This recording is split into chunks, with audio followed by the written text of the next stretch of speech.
En 1532, la sucesión de Huayna Cápac enfrenta a dos de sus hijos, Huáscar y Atahualpa, por el control del imperio incaico.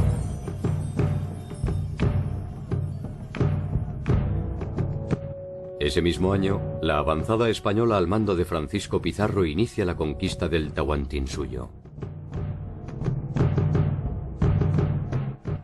La suerte de la resistencia iniciada por Manco Cápac desde la mítica Vilcabamba depende de un delicado equilibrio entre los señoríos andinos y los propios lazos de sangre de la nobleza incaica.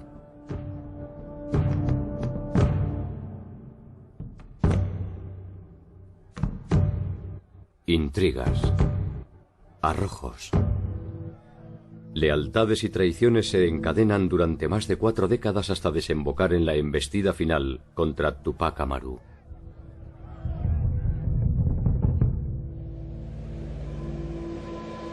Lo que se inició en Cuzco con sangre, habrá de terminar con sangre en Cuzco.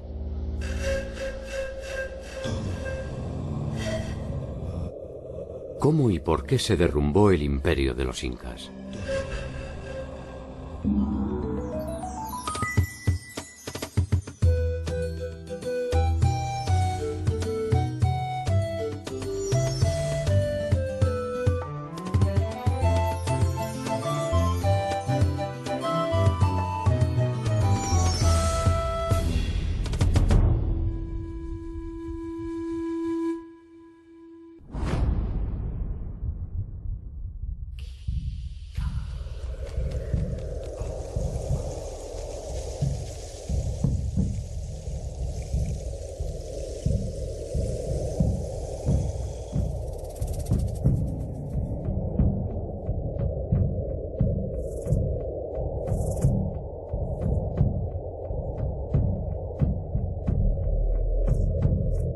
En 1523, después de una larga ausencia, acompañado por sus generales y sus nobles, hace su entrada a la ciudad de Cuzco el sapa inca Huayna Cápac.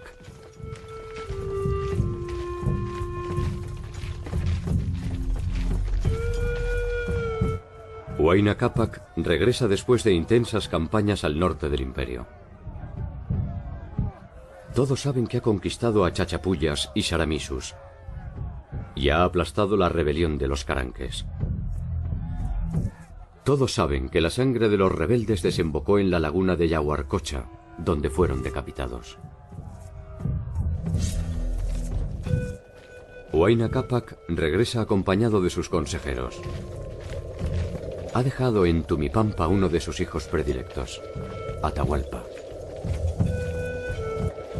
Todos saben que en Cuzco le espera otro de sus hijos, Huáscar. Huayna Cápac regresa como lo hiciera años atrás, solo que esta vez, aunque pocos lo saben, Huayna Cápac está muerto.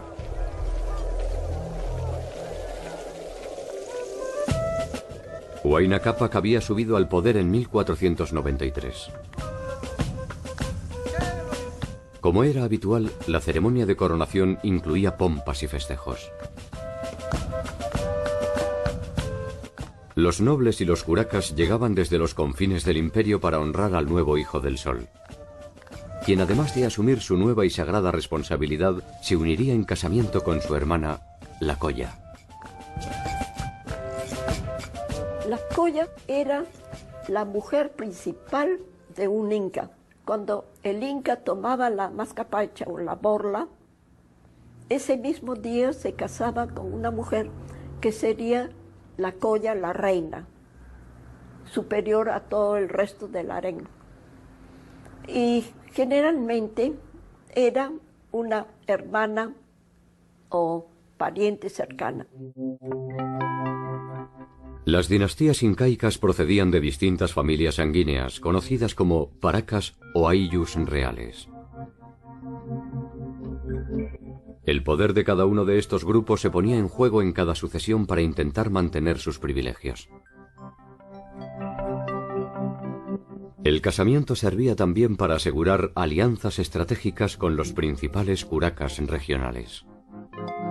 Las collas eran de pueblos cercanos, de pueblos amigos, pueblos con quien quisieran tomar tenían interés de tener una unión especial. Una de estas uniones, debidamente planificada, podía ofrecer un control efectivo del Tahuantinsuyo. Literalmente Tahuantinsuyo quiere decir los 4 Estados Unidos, más o menos, más que Estado, jurisdicciones unidas, los 4 suyos unidos, que desde el Cusco como un ombligo se repartía uno hacia el Ecuador, que era Chincha y Suyo, el de aquí era el Collasuyo, uno hacia la selva, que eran el Antisuyo, de ahí viene el nombre de los Andes, y el otro a la costa, que era el Kuntisuyo. Y esto eran jurisdicciones, diríamos, del imperio. Huayna Cápac fue a la ceremonia de asunción acompañado por los señores del Collasuyo. Los representantes de los 3 estados restantes acompañan a su futura esposa, Mamá Vilco. Huayna Cápac sale de Chincha y Suyo, pero la Colla sale acompañada de los señores de los 3 otros, o sea que la Colla tenía un estándar más alto que su marido. La unión con Mamá Vilco le aseguraba una participación de los 4 suyos y, por tanto, el control efectivo del Tahuantinsuyo. Lo que los augures que avalaron la unión no pudieron predecir es que la joven no podría darle descendencia. La segunda esposa de Huayna Cápac fue otra de sus hermanas, Mamá Raura. Con ella tuvo a su hijo Huáscar. Posteriormente se unió a Mamá Runtu, una de sus primas hermanas que le dio 2 hijos, el príncipe Manco Inca y el príncipe Pauyu Inca. Las mujeres tenían bastante poder, pero los incas tenían un matrilineado, no matriarcado, sino matrilineado, es decir, la importancia de las herencias de la mujer y de la sucesión de mujeres. La Colla jugaba un papel muy importante cuando moría un inca. Todo dependía de la madre. ¿Quién era la madre? Y si la madre se preocupaba mucho por empujar al hijo. Huayna Cápac tuvo otro hijo, Atahualpa, según se dice concebido con una de sus concubinas, la hija de un curaca de Quito. Una de sus hermanas, Raura Ocllo, inmediatamente se va al Cusco y organiza la sucesión para Huáscar.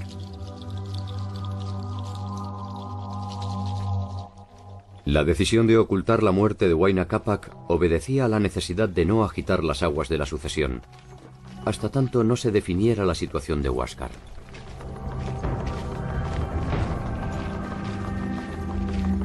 Cuando el cuerpo momificado de Huayna Cápac llega a Cuzco, Huáscar se enfurece porque Atahualpa no forma parte de la comitiva.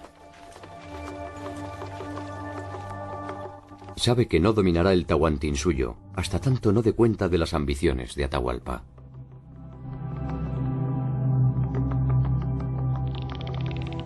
Se dice que Atahualpa intenta reconocer el poder de su hermano y le envía algunos presentes junto con sus respetos.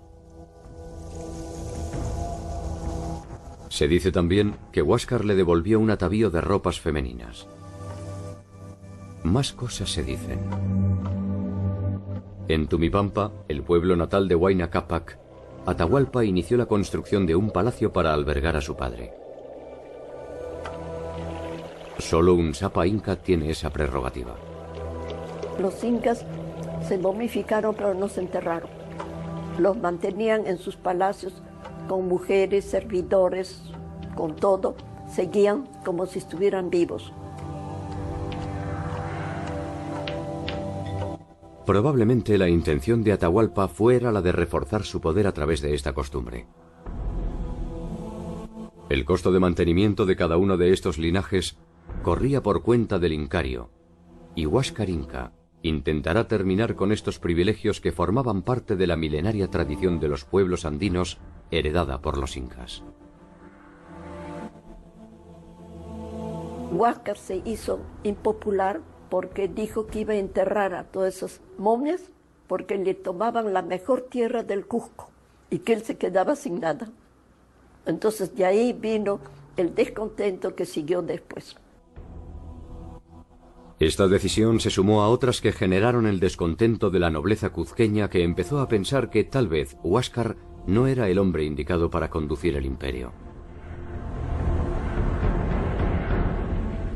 Huáscar había ido demasiado lejos y Atahualpa estaba demasiado cerca. La pelea de los hermanos alienta a algunos curacas sometidos a rebelarse. En el norte, Atahualpa asume su papel de jefe inca y se propone eliminar a los sublevados. En un enfrentamiento con los cañaris, es tomado prisionero. Los cañaris tenían sobradas razones para querer atrapar a Atahualpa. Por un lado, estaban cansados de los incas en general. Por otro lado, Atahualpa en particular los había reprimido en variadas oportunidades. Los señores andinos estaban hartos de la imposición inca porque habían perdido sus mejores tierras, habían pasado en manos tierras del Inca. Los mejores ejércitos pasaban a la mitad guerrera, entonces ellos estaban deseosos de recuperar su libertad.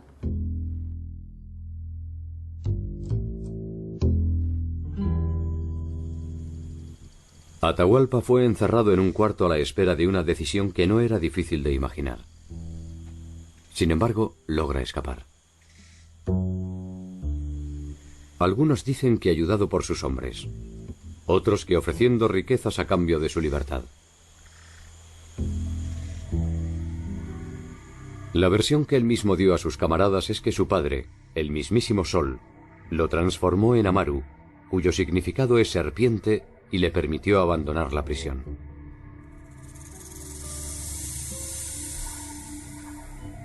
Ironías del destino, Atahualpa tendría en poco tiempo la oportunidad de probar cualquiera de estos trucos en un nuevo e inesperado cautiverio.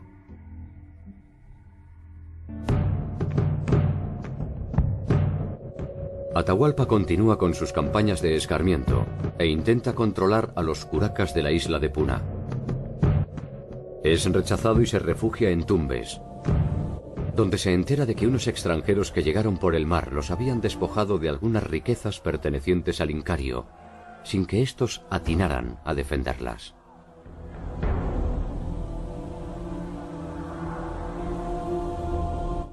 La crónica de Apu Sawaraura, uno de los últimos descendientes de las dinastías incas, refiere que el evento había ocurrido en 1525. Cuando un estrafalario personaje, portando una cruz, entró en la ciudad de Tumbes. Los habitantes, conmocionados, soltaron a un león y a un tigre. Ambas fieras se postraron ante la presencia del visitante, más bien de la cruz. Es más que probable que el tigre y el león sean apócrifos, ya que no existían en el territorio latinoamericano, y bien podrían reemplazarse con un solo puma. La cruz podía ser también una versión expandida de una espada, lo que explicaría la reticencia del ahora puma. El personaje estrafalario es el único ingrediente verdadero. Se trataría de Pedro de Candia, natural de Grecia, e integrante de una expedición española proveniente de Panamá.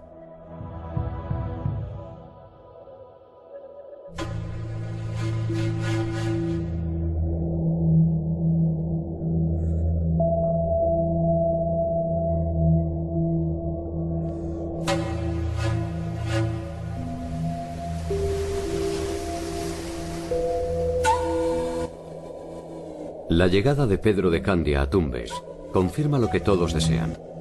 Han encontrado un reino rico y poderoso.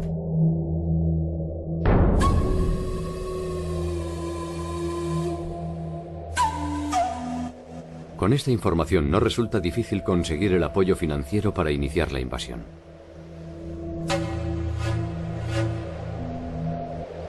En Panamá se preparan las tropas que se disponen a terminar con los incas. Esta conquista es privada, donde se invierte dinero, donde se corren riesgos. No sé si eran valientes o eran inconscientes, pero se lanzaban en cada aventura que realmente había que tener coraje para poder hacerlo. Todo ese riesgo de vida, de dinero y todo lo demás, además con muchos fracasos, no se podía pensar que solamente iba a tener por premio la gracia de Dios. Un solo rastro de oro podía ser suficiente para lanzar a un grupo de hombres hacia un destino desconocido. Pizarro era uno de esos hombres. Las dificultades de financiamiento eran verdaderamente importantes. Y la expedición de Pizarro es casi una empresa privada, más que una aventura estatal de los reyes católicos. La llegada de Pizarro a Tumbes afronta una primera decepción. Tumbes ha sido arrasada por un curaca de Puná en medio de las rebeliones que ha desatado la guerra de sucesión.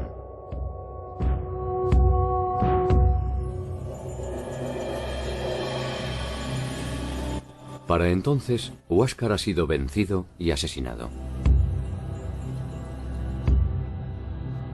Atahualpa es el nuevo Sapa Inca.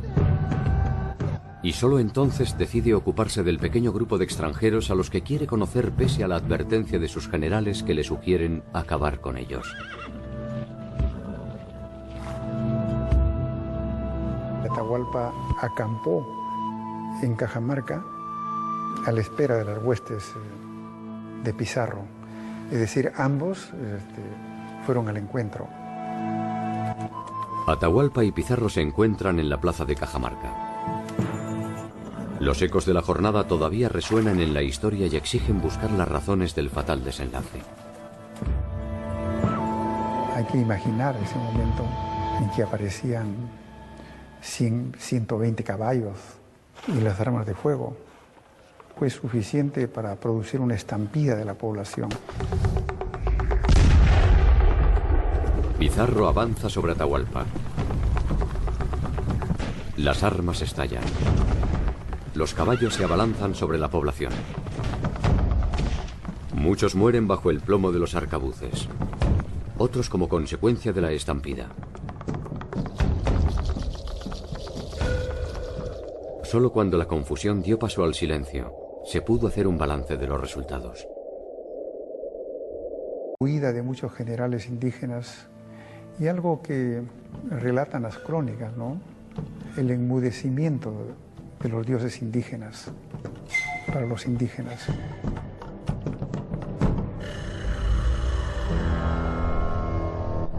Atahualpa es tomado prisionero. Otra vez está en un cuarto cerrado a merced de sus enemigos. Puede intentar, ahora que es oficialmente el Hijo del Sol, transformarse en serpiente y dejar su cautiverio. Esta vez, los dioses no lo escuchan. Uno de los reclamos constantes de Atahualpa después de Cajamarca era de que sus dioses no le respondían y que habían enmudecido frente a la presencia de dioses extraños. Sus camaradas no pueden rescatarlo y debe optar por su última alternativa. Ofrece a los españoles llenar de oro el cuarto en el que estaba cautivo, hasta donde llega su brazo extendido, a cambio de su libertad.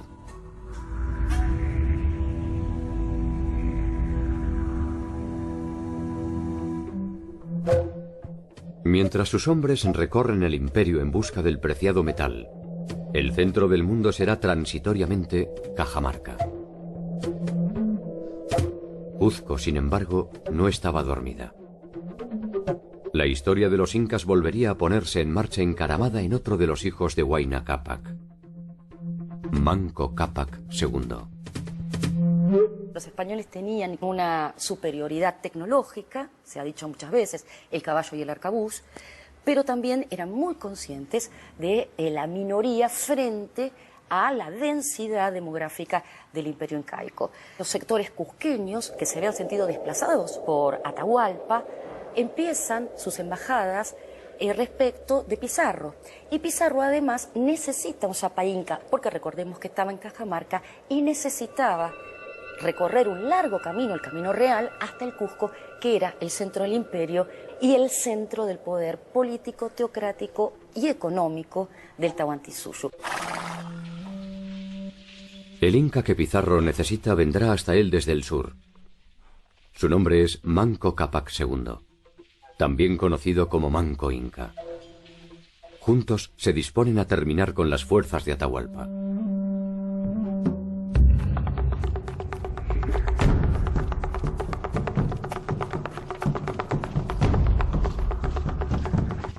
En el camino a Cuzco lo espera un ejército de Atahualpa al mando del general Quisquis.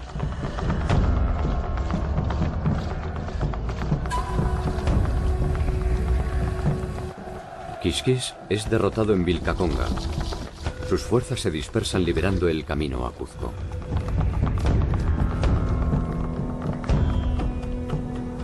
Quisquis y Rumiñahui, los principales hombres de Atahualpa, son ejecutados. Con ellos se va la primera mitad del sueño de la resistencia.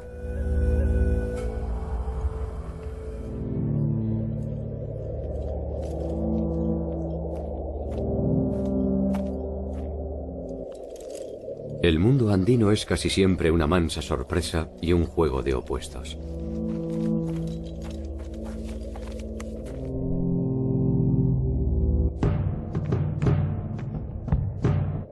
Probablemente con el tiempo, cuando el imperio se haya perdido definitivamente, Manco Cápac II extrañará la pericia de estos generales a los que ayudó a exterminar.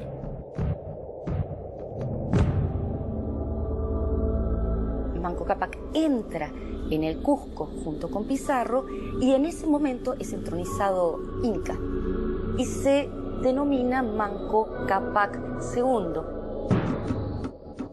Manco Cápac II, con todos los honores, recibe finalmente la mascarpalla real, pero esta vez con pompa española. La situación de convivencia va a durar bien poco y Manco va a pasar de aliado a enemigo del mismo Pizarro. Para entonces Manco Cápac sabe que en el Cusco es una figura decorativa, entre otras cosas porque en 2 oportunidades trata de salir de la ciudad sagrada y no lo dejan, y además sufre lo que considera un destrato de los españoles hacia una figura como el Inca.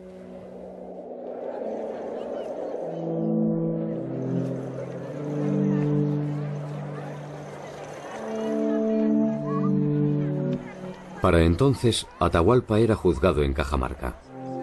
De nada sirvió el pago del cuantioso rescate.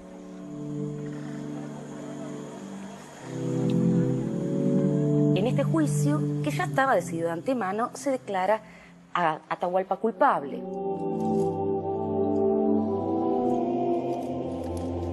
Que decidieron acusar a Atahualpa de idólatra, de apóstata, de polígamo y de incitar a los indígenas a levantarse contra la corona española. Atahualpa, que era no muy querido en ese momento, comienza a ser reivindicado en el siglo XVIII. Había que pasar 2 siglos casi para olvidar las antipatías y para desarrollar los afectos sobre lo que se había perdido en Cajamarca. Será como el Cid Campeador que él venció después de su muerte. Con la muerte de Atahualpa empieza un ciclo que suele llamarse de la resistencia de Vilcabamba. Estos 36 o 40 años son muy interesantes porque allí se manifiestan las tácticas de reconocimiento mutuo, de alianzas, de búsqueda de las partes débiles entre el sector indígena y el sector conquistador.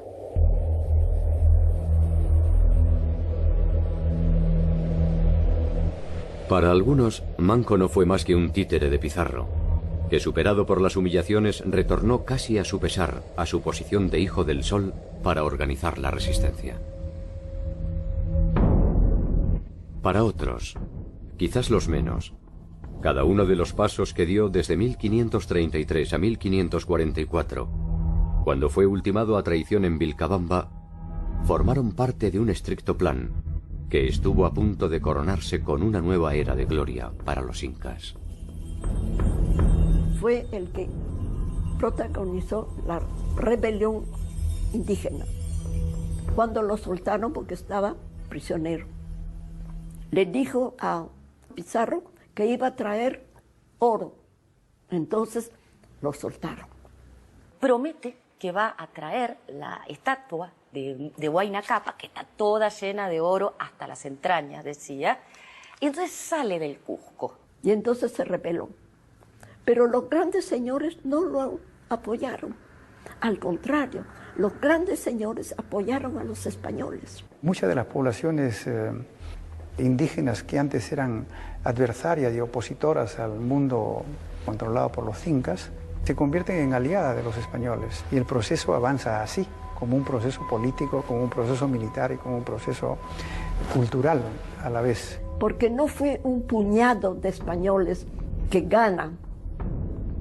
Ese puñado de españoles comprendía muchísimos señores andinos. Manco Cápac II convoca a sus generales en Calca y expone sus planes: sitiar Cuzco y eliminar a los españoles.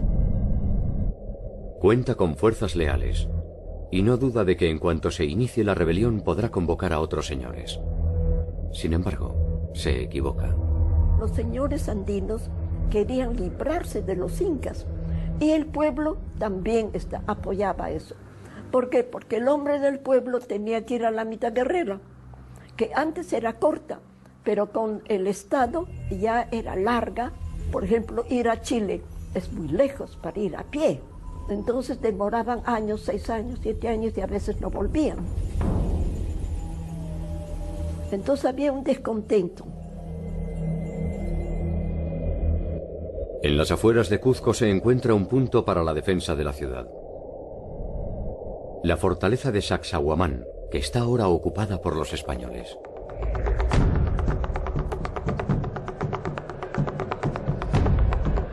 Manco II intenta recuperarla por la fuerza. Es derrotado con cuantiosas pérdidas, pero logra mantener el cerco a la ciudad. Pese a la victoria, los españoles saben que están aislados, que no resistirán mucho tiempo. Desde Lima se envían refuerzos: Gonzalo de Tapia, Juan de Mogravejo. Las fuerzas españolas se pliegan hasta la mismísima Lima. Allí el experimentado general decide cercar la ciudad y convocar fuerzas para el ataque definitivo. El 18 de agosto de 1536, Kisu Yupanqui inicia el asedio de Lima.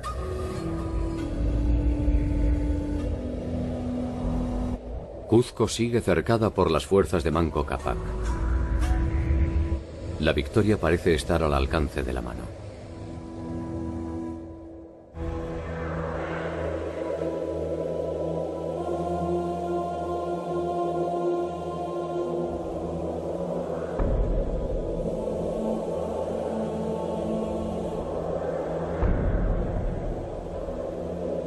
Chancas, Chinchas, Aymaras, Mochicas, Urines, Huaychi, Callao, Papamar, Huanca, Cañari, Moquegua, Quiteño, Humatam, Huau, Tumbesito, Chilca, Tumpayo, Callanta, Puná, Copayac, Charca y Saramisus, entre otros, vieron llegar a los incas a su tierra en alguna ocasión.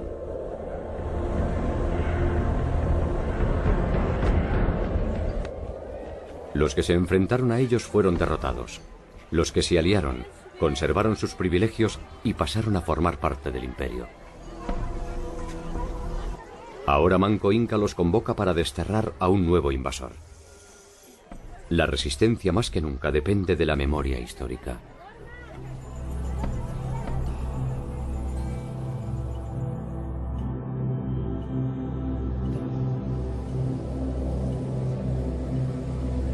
Kisu Yupanqui, al mando de las tropas de Manco Cápac, tiene cercado Lima, donde 500 españoles se preparan para resistir. Kisu propone un plan para atacar la ciudad.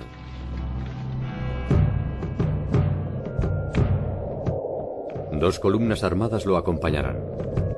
Una bajará por el camino de Trujillo al norte y otra desde el sur por la ruta de Pachacamac. Kisu avanzará por el río Rímac desde el este. Más allá de las armas y las estrategias militares, lo que habría de definir la suerte de la batalla sería una práctica consuetudinaria de los incas: la intriga palaciega.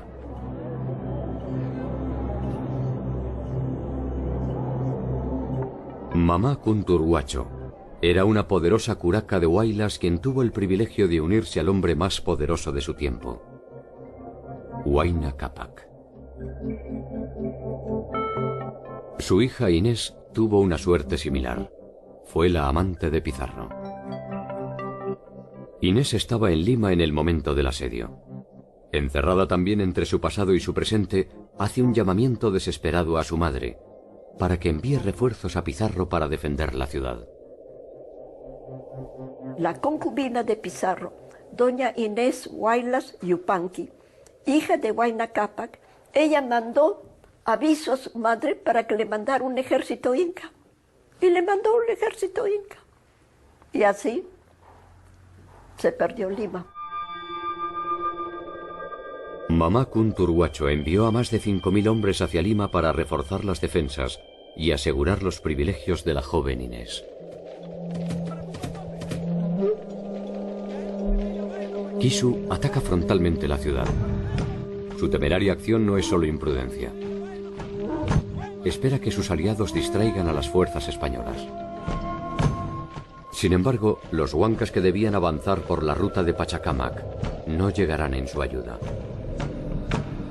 Cuando un ejército de Manco estaba entrando en Lima y estaban ya en la ciudad, y la crónica anónima dice que tontos, estando ya en la ciudad se van. Algunas versiones sostienen que los huancas solo se demoraron comprometiendo el ataque. Para otros fue una acción deliberada producto de un acuerdo con los españoles.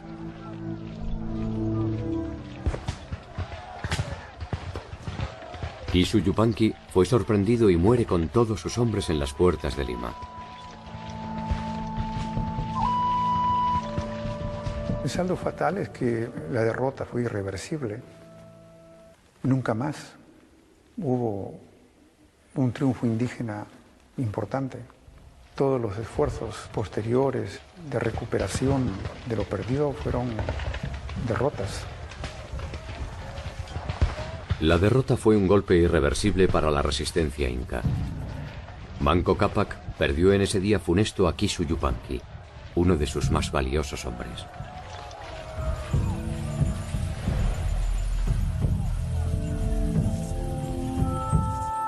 Manco Cápac II debe levantar el cerco con sus escasos seguidores y se retira a Vilcabamba.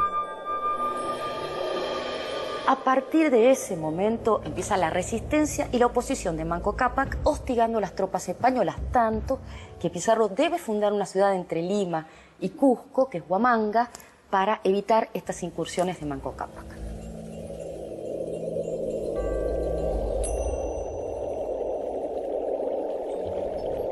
Vilcabamba se transformó en una ciudad legendaria.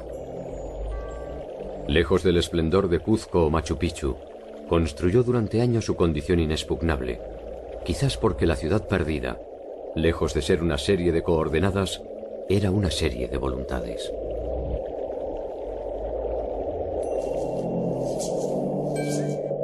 Los españoles intentarán terminar con ella durante más de 2 décadas, sin resultados. Finalmente deciden dejar que el tiempo los consuma y se dedican a definir el reparto del imperio. En 1541, Pizarro termina su efímero reinado. 18 años le costó conquistar el Tahuantinsuyo. 4 años después de su victoria, Diego de Almagro, el joven, hijo de su antiguo socio y aliado, lo apuñala en su propio palacio de Lima.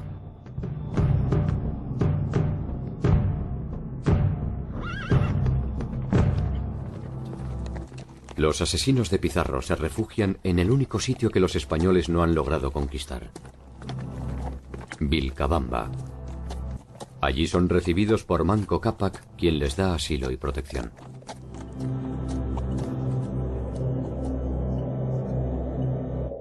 Lo que queda del imperio inca es esa breve porción de territorio.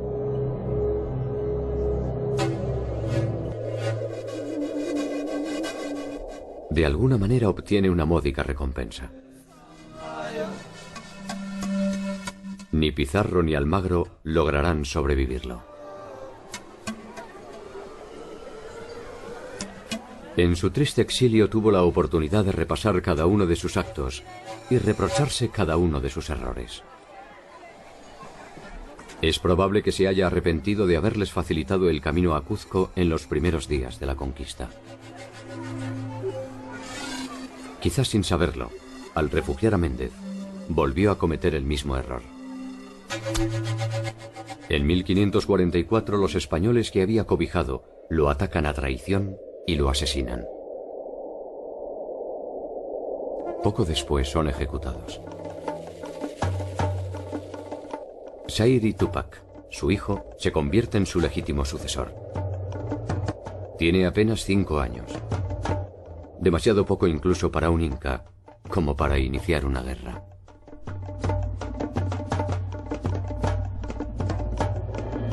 En 1548 los españoles le ofrecen una encomienda y algunos privilegios. Sairi se instalará en Yucay con sus tierras y sus sirvientes. A cambio de su conversión será un rey sin territorio, confinado en su pequeña hacienda, hasta que la muerte lo sorprenda.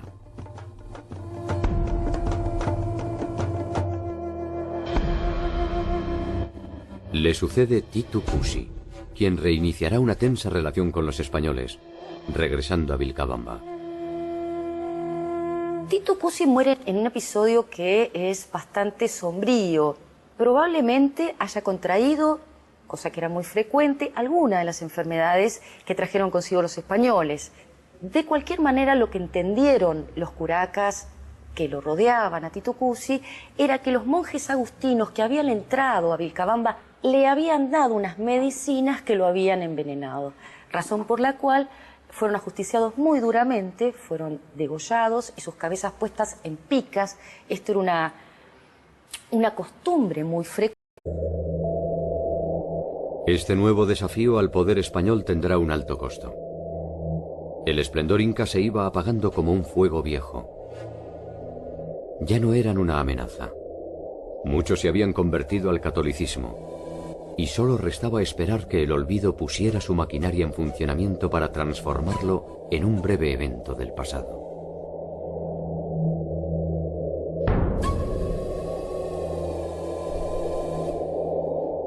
Sin embargo, como siempre, el universo andino ofrece una nueva treta milenaria, esta vez bajo el nombre de Taki Ongoy.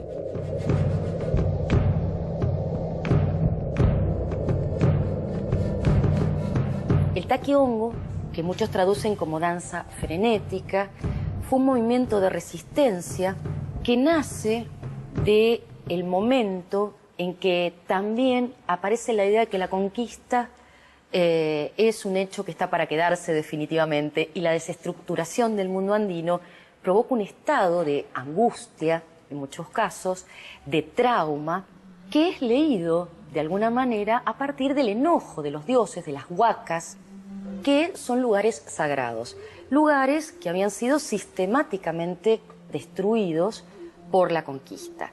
Entonces se interpreta que estos dioses ya no tienen dónde alojarse y se alojan en el cuerpo de aquellos que retornan a la religión originaria.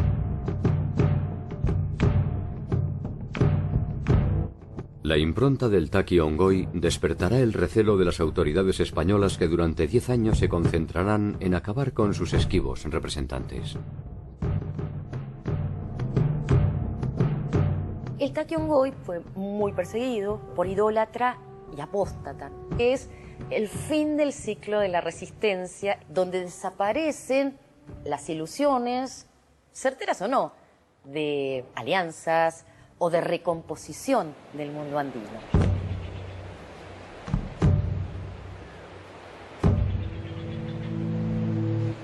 Los dioses no alcanzaron a corporeizarse más allá de los indígenas y mucho menos a dar batalla, cuando la rebelión espiritual ya es aplastada. El difícil trabajo de enfrentarse a los españoles tuvo que ser nuevamente emprendido por un simple hombre: Tupac Amaru. En 1571, Tupac Amaru, que luego será Tupac Amaru I, ciñe el cetro y la mascaipacha, se convierte en el último de los incas de la resistencia de Vilcabamba. El virrey Toledo en principio manda sus embajadas para establecer la serie de alianzas con la zona de Vilcabamba que permitían esta convivencia tensa, pero que ya no era tan tensa hasta hacia 1571, pero los emisarios que manda el virrey Toledo son interpretados como espías y son asesinados. El virrey Toledo, frente a estas noticias, declara en la Semana Santa de 1571 la guerra a Tupac Amaru. Manda un ejército a Vilcabamba, que estaba acaudillado por el general Loyola, que vence a Tupac Amaru. Loyola se interna en la selva. Tupac se le adelanta frustrando la búsqueda. Su esposa embarazada lo acompaña. Tupac está atento a cada sonido, a cada paso, a cada movimiento. Su afán inicial es sobrevivir.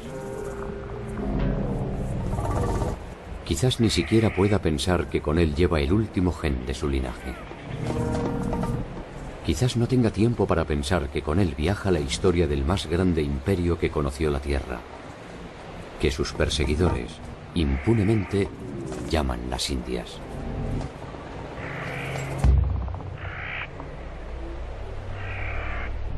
Apresado Tupac Amaru por García de Loyola, es trasladado al Cusco y se realiza un juicio sumarísimo, del que forma parte incluso el virrey, que termina con la condena de Tupac Amaru por la muerte de aquellos emisarios que había mandado el virrey Toledo a negociar con Tupac Amaru.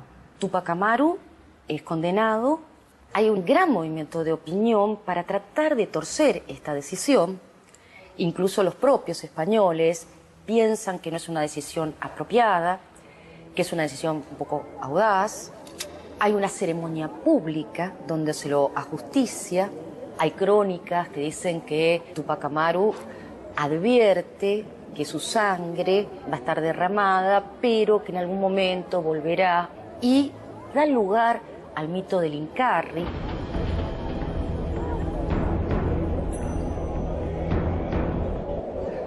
Su cuerpo desmembrado fue repartido en el territorio para escarmentar a los rebeldes. Dicen que allí nació el mito del retorno, y que un día, cuando la cabeza y el cuerpo del líder se juntaran, renacería la rebelión.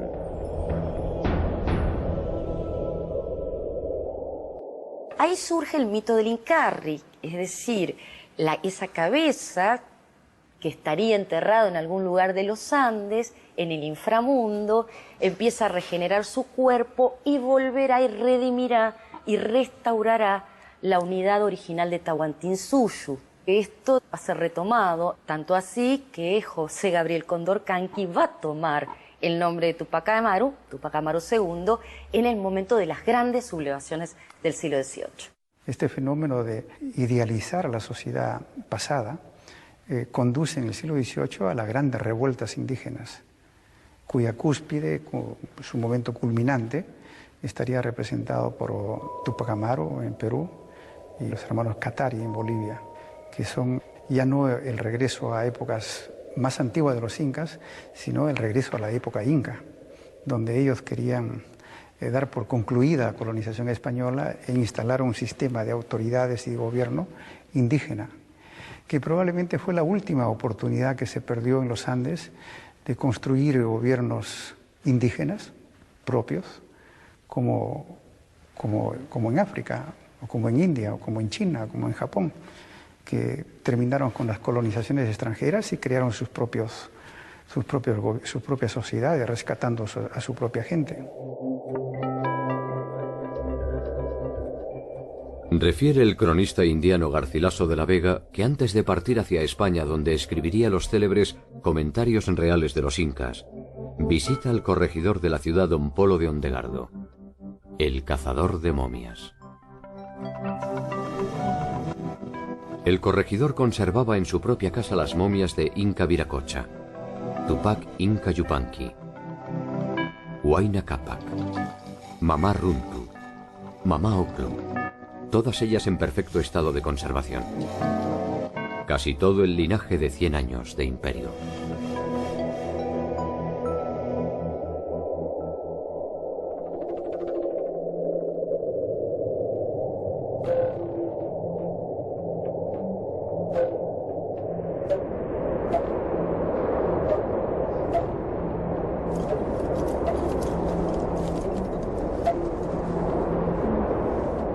Para los incas y la cultura andina en general, la muerte solo era el pasaje a otra vida. Mientras los muertos mantenían su integridad corporal, podían aumentar su poder e incluso su prestigio.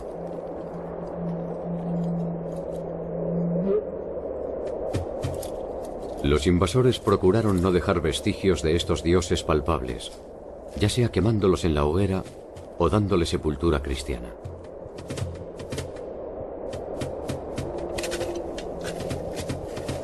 Para evitar estas profanaciones, los incas supervivientes desenterraban los cadáveres, robaban las momias o recuperaban las cenizas para ocultarlas en los cerros donde se aseguraban su divinidad eterna.